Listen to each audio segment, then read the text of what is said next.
आता राजकीय घडामोडींचा वेगवान आढावा घेऊयात।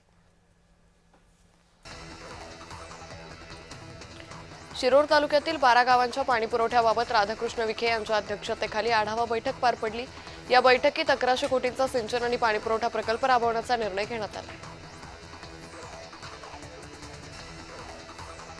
चाकणकरांकडून सुनेत्रा पवारांना धोका असल्याची तक्रार बीडमध्ये दाखल झाली। ही तक्रार गांभीर्यपूर्वक घेण्यासारखी असून दादांच्या अपघाताबाबत खराचा संबंध आहे का याचा तपास करण्याची मागणी राष्ट्रवादीचे प्रदेश उपाध्यक्ष उदयकुमार आहेर यांनी केली।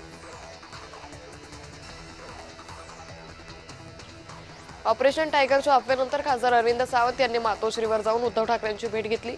इंग्रजी वृत्तपत्रात छापून आलेल्या बातमी संदर्भात कायदेशीर कारवाई केली जाणार असल्याची माहिती त्यांनी दिली। ठाकरे गटाकडून खासदारांच्या निष्ठा तपासणीची मोहीम सुरू आहे। खासदारांना कागदावर निष्ठा लिहून दाखवावी लागते असा आरोप खासदार ज्योती वाघमारे यांनी केला।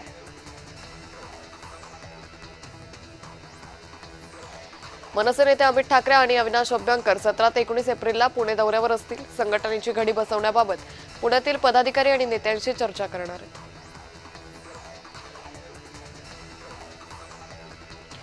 आमदार संजय गायकवाड यांनी पुन्हा एकदा भाजप जिल्हाध्यक्ष विजयराज शिंदे यांच्यावर गंभीर आरोप केले। विजयराज शिंदे दुसरा खरात असून त्यांनी आश्रमशाळेतील विद्यार्थिनीवर अत्याचार केल्याचा आरोप गायकवाडांनी केला।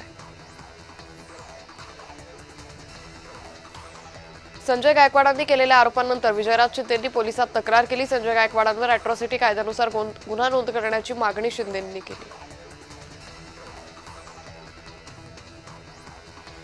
भारतीय जनता पक्षाने राज्यातील संघटनात्मक बांधणीकरता नेत्यांची यादी जाहीर केली। भंडारा जिल्ह्याचं प्रभारीपद परिणय फुकेंना न देता बंटी भांगडिया यांना देण्यात आले। फुकेंना गोंदिया गडचिरोली जिल्हा प्रभारीपद देण्यात आले। संभाजीनगर शहरात होणाऱ्या कचरा ट्रान्सफर स्टेशनला मनपातील विरोधी पक्षनेते समीर बिल्डर यांनी विरोध केला। इम्तियाज जलील यांच्या परवानगीशिवाय काहीच करायचं नाही अशी भूमिका घेत त्यांनी कचरा डेपोतील अधिकारी आणि ठेकेदारावर दादागिरी केली।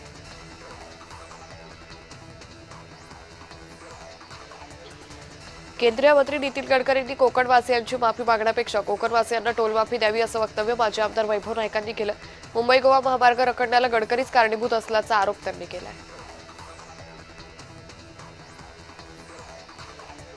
खरात प्रकरणातील माहितीचा उपयोग राजकीय दबावासाठी होत असल्याचा गंभीर आरोप आमदार रोहित पवारांनी केला। तसंच बोलदुगिरीला बळी पडणाऱ्या नेत्यांचं काय असा सवालही त्यांनी केला।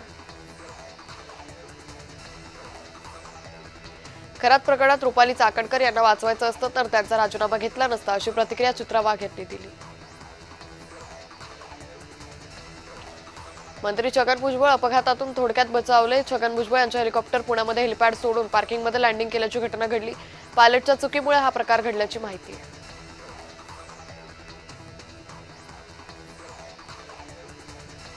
छगन भुजबळ यांच्यासारख्या मोठ्या नेत्याचं हेलिकॉप्टर पार्किंगमध्ये उतरवण्यात आल्याची बाब गंभीर असल्याची प्रतिक्रिया रोहित पवारांनी दिली। शासनानेही एवढा हलगर्जीपणा करणं योग्य नाही असं वक्तव्य पवारांनी केलं।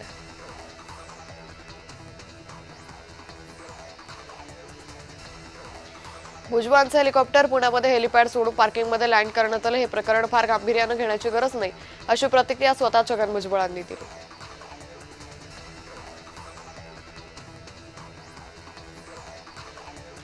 उपमुख्यमंत्री सुनेत्रा पवारांबाबत बीडमधून आलेल्या निनावी पत्राची एसआयटीनं दखल घ्यावी अशी मागणी पवार गटाच्या प्रवक्त्या हेमा पिंपळे यांनी केली।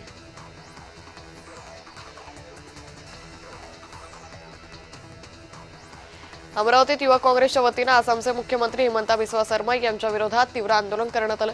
हिमंता बिस्वा शर्मा यांनी काँग्रेस नेत्यांबद्दल अपशब्द वापरल्याच्या निषेधार्थ हे आंदोलन करण्यात आलं।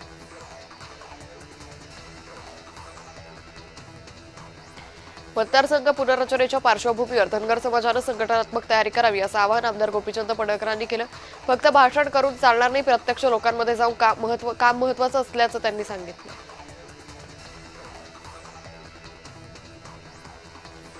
राज्याच्या अतिरिक्त मुख्य सचिव मनीषा म्हैसकर यांनी केलेल्या एका वक्तव्यामुळे राजकीय आणि प्रशासकीय वर्तुळात मोठी खळबळ उडाली। 2023 मध्ये स्थापन झालेल्या महायुती सरकारमधील एका नेत्यानं माझा विभाग चालवायला मला महिला नको असं सांगत आपल्याला डावलल्याचा दावा केलाय। मनीषा म्हैसकर यांच्या वक्तव्यावर सुप्रिया सुळेंनी प्रतिक्रिया दिली। एका सक्षम आणि कर्तृत्ववान महिलेनं असा दावा करणं धक्कादायक असल्याची प्रतिक्रिया सुळेंनी दिली। मनीषा म्हैसकर यांनी त्यांच्यासोबत झालेल्या घटनेची माहिती त्याच वेळी द्यायला हवी होती अशी प्रतिक्रिया अंबादास दानवेंनी दिली। सरकारच्या दबावाखाली अधिकारीही बोलत नाहीत असं वक्तव्य त्यांनी केलं.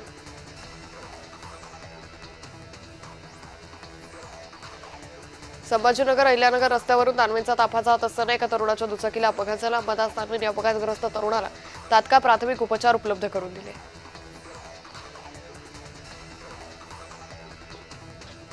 उपमुख्यमंत्री एकनाथ शिंदे हे साताऱ्यातील दरेगावी मुक्कामी आहेत. गावी आल्यानंतर शिंदे शेतामध्ये रमल्याचं पाहायला मिळतंय.